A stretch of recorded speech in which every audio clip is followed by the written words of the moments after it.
internet. J'espère que tu vas bien. Aujourd'hui, on continue la série sur la domination, sur le BDSM, sujet que j'adore.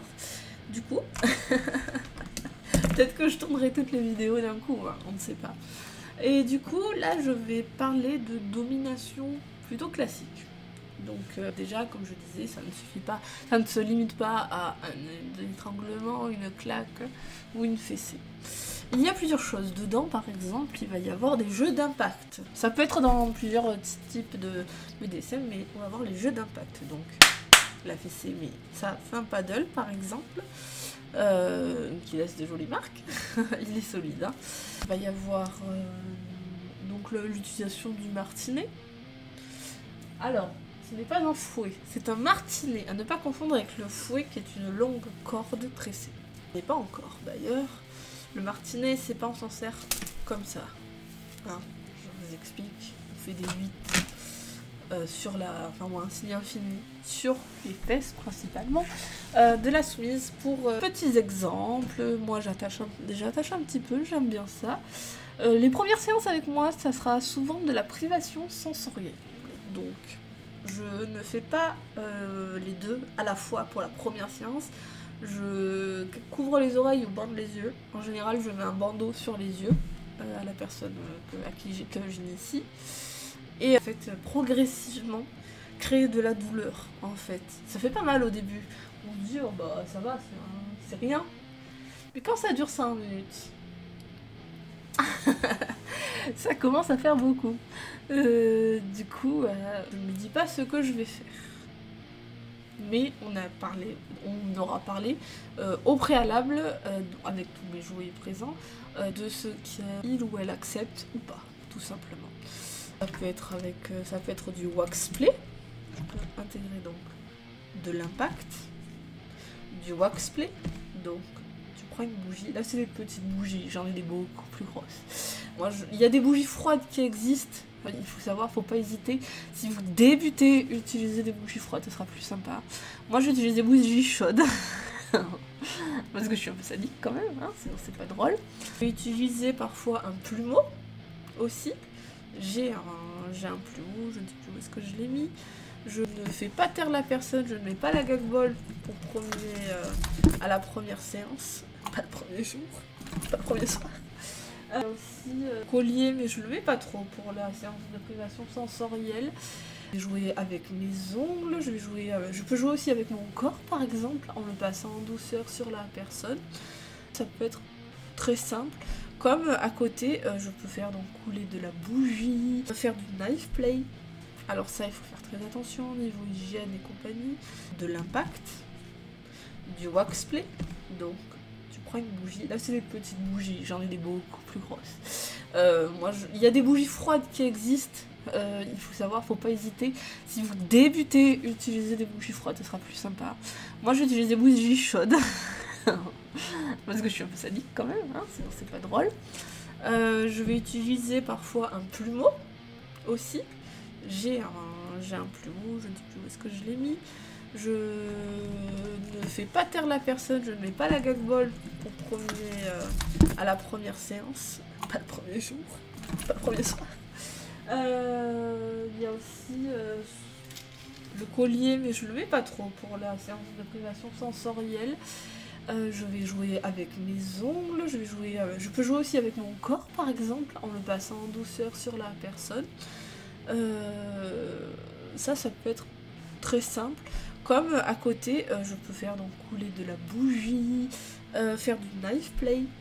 Alors ça, il faut faire très attention au niveau hygiène et compagnie. C'est faire des entailles. Parce que moi, je fais du blood play aussi. Donc c'est jouer un peu avec le sang jusqu'au sang. J'ai une cravache d'ailleurs pour ça. J'ai une cravache dédiée. Une cravache simple que je n'ai pas sous la main. Et une cravache à clous. Qui, à force d'impact, fait saigner. Donc vous allez me dire, mais elle est folle et tout.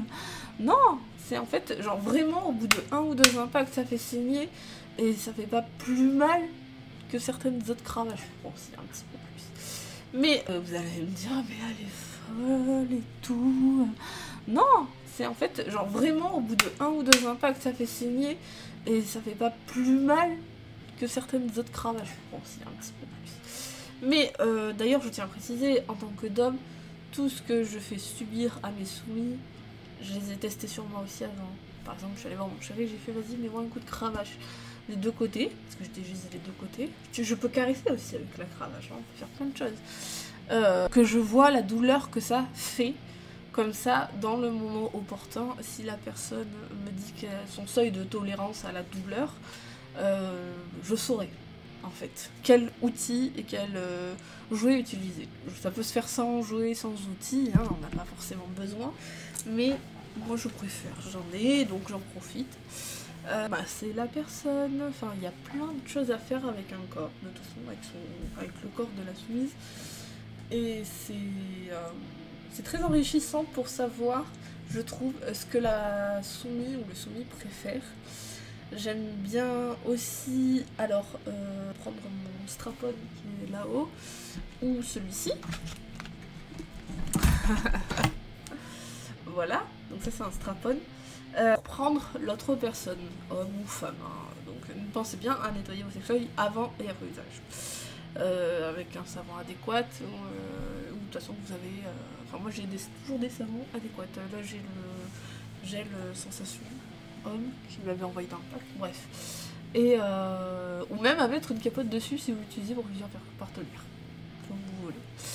J'aime beaucoup, pendant cette session, chauffer la personne, du coup, au sens propre du terme, mais aussi, quand je dis chauffer, c'est faire monter l'excitation et l'envie du plus, du « Ah, donne-moi plus !» Je frustre la personne, je vais la frustrer un peu, puis je vais lui donner un peu plus, puis je vais avoir des manicures spéciales. Avec les ongles plus courts quand c'est une femme, surtout quand c'est une femme, je peux le faire aussi avec les hommes, pour un peu la caresser autour de ses parties génitales. Quand je dis homme ou femme, c'est personne trans incluse. C'est voilà, vous savez, et non binaire aussi, étant non binaire.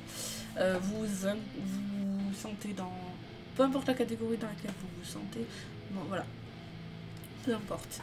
Donc je peux faire un peu d'insertion, je peux aussi, des fois tout simplement, même sur les hommes, hein, ça marche très bien, torturer avec, hop là, mon domi, mon wand quoi, en gros, si vous voulez, ça fait des vibrations, ça vibre là, il n'est pas fait pour pénétrer, hein. Y en a qui le font, moi c'est hors de question, enfin, je trouve que c'est pas un jeu pour, j'ai assez de jouets pénétratifs pour le faire et adapter. Donc voilà, par exemple, je vais faire du torture orgasme. Alors, il y a des gens qui ont plusieurs façons d'aborder le torture orgasme. Ça peut être soit fais jouir ton partenaire, ton soumis, tu le fais le ou la fait jouir, sur plusieurs fois en fait, sans s'arrêter. Donc en plus, en étant attaché, c'est une torture en quelque sorte, d'enchaîner orgasme sur orgasme, tout en restant dans la limite. Si c'est fort d'évoquer, on arrête, on coupe tout. Ou, parce que pour moi c'est plus ça la torture orgasme, enfin l'orgasme torture, ça va être de faire chauffer et tout, et de faire vibrer par exemple, jusqu'avant l'orgasme. Certains appellent aussi ça, les hommes, l'orgasme ruiné, parce qu'ils éjaculent. Mais en fait au final c'est pas une vraie éjaculation. Chez les personnes vulves, vagin, bref, chez ces personnes, en général, je fais monter presque jusqu'à l'orgasme et je m'arrête parce que c'est ça qui est différent avec les hommes. Du coup, c'est que ça vient pas et là c'est genre jusqu'à que souvent je suis avec des brattes, la bratte me supplie de la faire jouir. Me supplie de faire jouir, en fait, tout simplement. C'est un peu sadique, mais vraiment c'est rigolo pendant l'acte, je vous dis, voilà. Et, ou sinon, faire juste de la pénétration avec un strap-on, un sextoy, et voilà quoi, ou même lécher, enfin, faire un peu comme du sexe normal, quoi. Ça peut être oral, passer sa langue aussi dans certains endroits, certaines zones sensibles, derrière les oreilles, dans le cou, faire des petites morsures. Ça peut être très très vague. Voilà, ça c'est la domination la plus classique. Je pratique sûrement le plus. En virtuel, je vais surtout le faire avec des hommes. Je vais faire du joy. Donc on peut le faire en réel aussi, mais c'est du jerk off instruction en anglais. Donc on contrôle l'homme, on lui dit comment l'homme, ou la personne à pénis, pardon, et on lui dit comment se masturber jusqu'à l'orgasme. Souvent il y a du CEI avec, donc Come Eating Instruction. Donc là, tu vas dire à la personne de manger son sperme une fois qu'elle a éjaculé. Il y en a qui aiment, il y en a qui aiment pas. Hein. Moi, souvent dans mes vidéos, je préviens à la fin de ma vidéo, quand c'est des vidéos toutes faites, je préviens à la fin de ma vidéo, si tu n'aimes pas le CEI, tu peux couper la vidéo. Voilà. Et sinon, je continue. Une fois, petite anecdote, une fois j'ai fait éjaculer un soumis sur un muffin qu'il avait acheté à la boulangerie en bas de chez lui. Petite anecdote. Donc ça c'était en virtuel. Et après il y a le BDSM, les relations maître-esclave. Certains disent soumis, certains disent esclave aussi, mais il y a une différence quand même, parce que l'esclave va répondre H24. Ça peut être du H24 ou juste pendant le temps d'une séance donnée.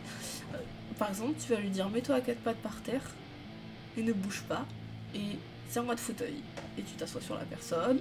Ça peut être des choses comme ça, hein. Ça peut être c'est des petits types de tortures. Ça peut être va me faire à manger, fais ci, fais ça. Certains proposent aussi de venir faire le ménage habillé en soubrette chez toi et t'es juste toi à lui donner des petits coups de cravache de temps en temps si c'est mal fait.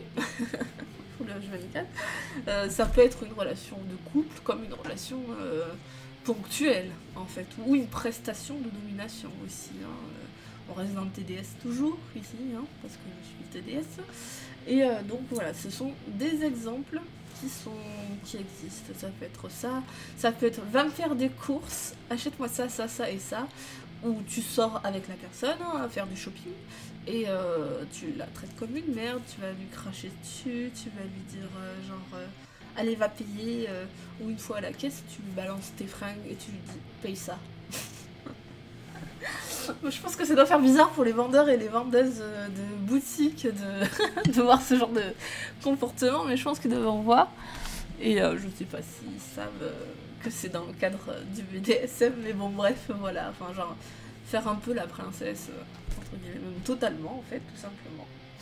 Voilà, voilà principalement pour ce qui est de la domination plus ou moins classique. Donc voilà, après les idées vont et viennent, je vous donne quelques exemples, mais il y en a tellement, enfin genre, j'ai fait tellement de choses. Et ce que j'aime beaucoup, c'est quand mes soumises, après, elles sont trop mignonnes. Franchement, certaines j'ai eu des séances uniques, mais je suis encore en contact avec, parce que c'est pas forcément dans la même ville ou autre, qui m'envoient des photos du lendemain, donc des marques. Certaines sont super fières d'avoir les fesses toutes violettes. Genre, c'est une fierté, parce qu'elles ont tenu assez longtemps et elles ont assez résisté pour ça.